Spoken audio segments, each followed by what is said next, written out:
You ask Tiger to solve. This deals with linear equations with one unknown. The final result is m equals -1. Let's solve it step by step. Simplify the expression.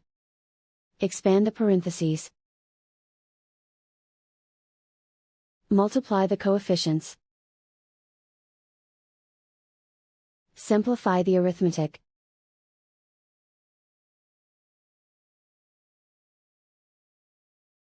Group all m terms on the left side of the equation.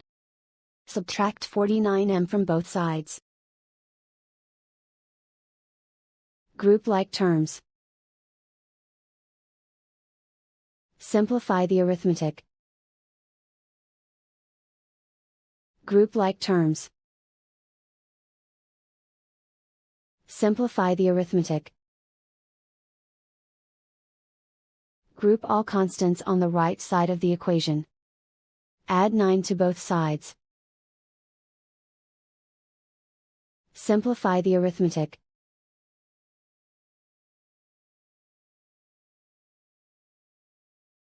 Isolate the m.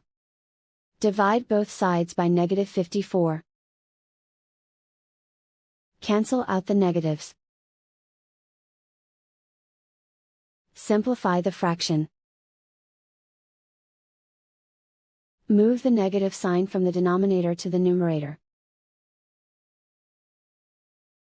Simplify the fraction. And so the final result is m equals -1.